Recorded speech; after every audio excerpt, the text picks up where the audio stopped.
Hi, my name is Britt Hawkins, and today I'm talking about false memories and social influence.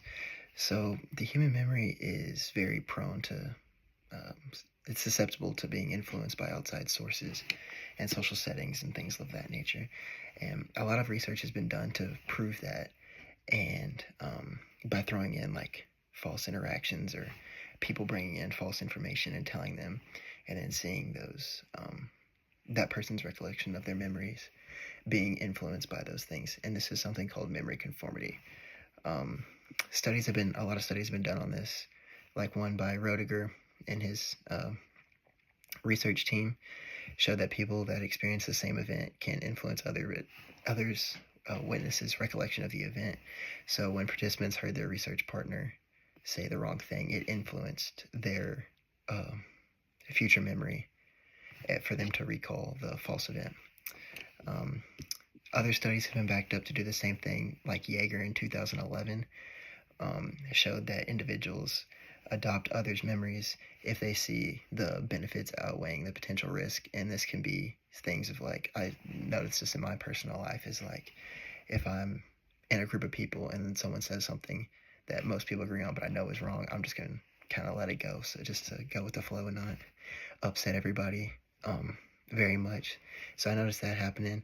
And like others, it could be a confidence issue. So like you might think like that you know the answer, but you're not super confident in your ability.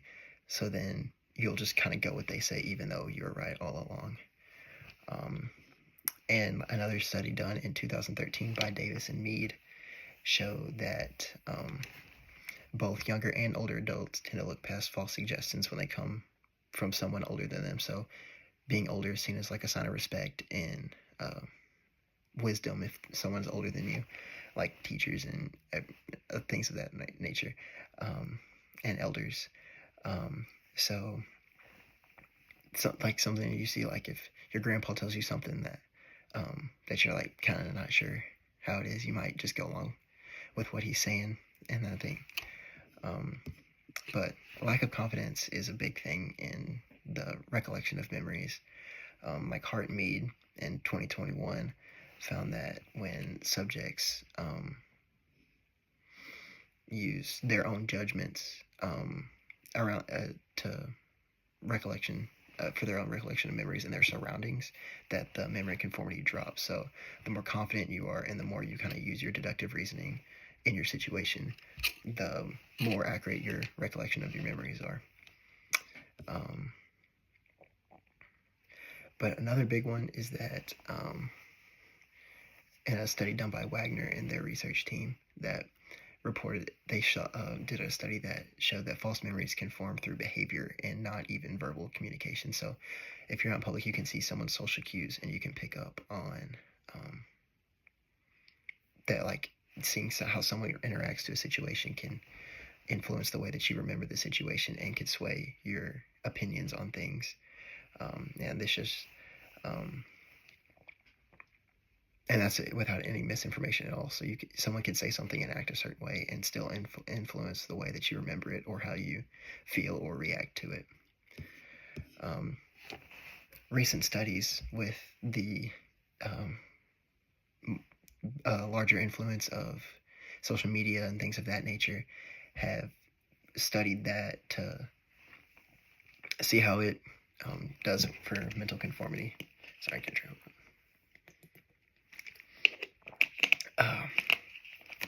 So Kikis in their study showed that conversations that happen digitally can have the same influence based on it interaction in person. So like you can just read words on a screen that someone tells you and it influenced them as much as like a face-to-face interaction, which I thought was really interesting.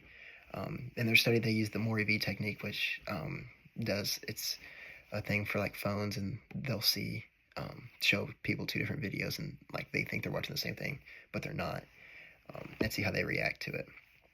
And they used an adapted method to that to show that the rise in online communication can cause memory errors as well. And I think this is very telling because of how prominent social media is in our society and all of the misinformation that gets spread on it, that people are very impressionable and can be influenced and without even a face-to-face interaction. So you can just read some false information online and just think that it's true when really it's not at all. And that's something that I've seen happen a lot recently. More studies have been done. Davis and Mead did one in 2013 that they did one more of age.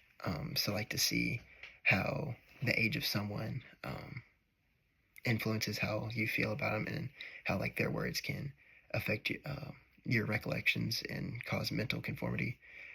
But they didn't look too much into like the expertise of someone and like the qualifications of someone saying these words. And that's one thing that I thought was interesting, and thought that I was be more interested to look into. And like this goes back to social media as well, because of you can just see someone's profile and be super influenced by it, by the things that they say on it, by the things that they say like they're qualified, or like their follower count and things of that nature. So I just thought to look at someone's expertise to see how this influences people online. And that will transition to my presented study. For the rationale of the present study, it's to target, like to see the misinformation spread perceived expert can create stronger mental conformity than the effects of just a peer. So like seeing like someone that hasn't as an expert, you're going to be more, I think that you're going to be more influenced by someone that you see as just a peer.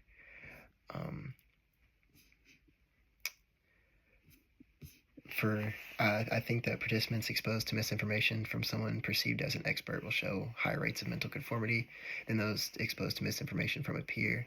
I think the participants in the control group will have no social information will have the lowest rate of mental conformity, just because they're not being told false things, and like their memories their recollections of their memories will be true to what they saw, and they won't be influenced by outside sources. And confidence, I think, is going to be a big telling for the false recollections, because as shown in previous studies, that was one thing that caused a lot of mental conformity.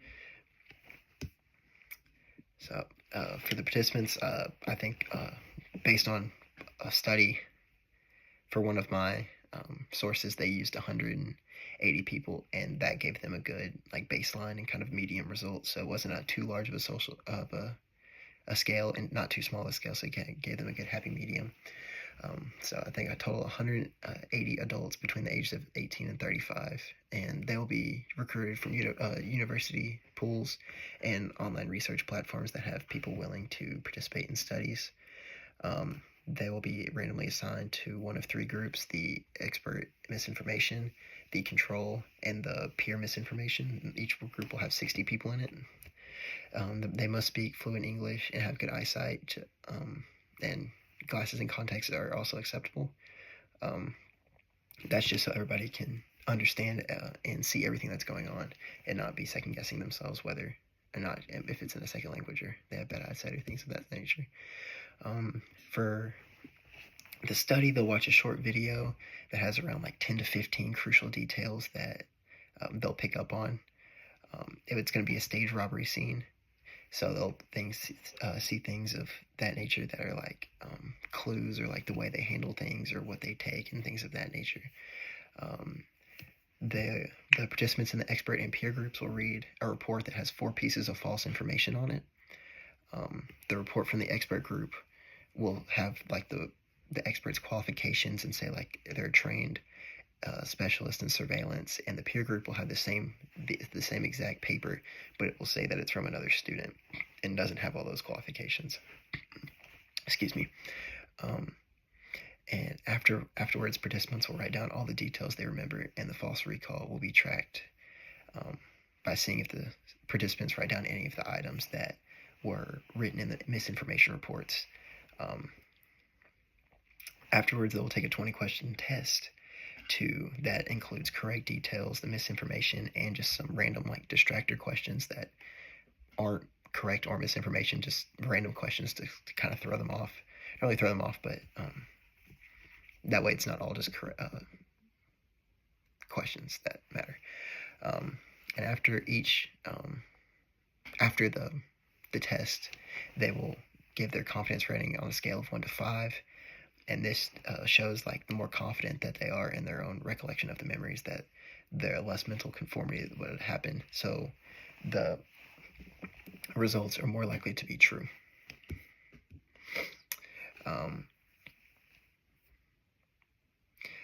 And then afterwards, though, after they go through that, they'll have a debrief, and that explains that some of the details in the report that they read were false in the experiment, or sorry, the expert and the peer misinformation groups.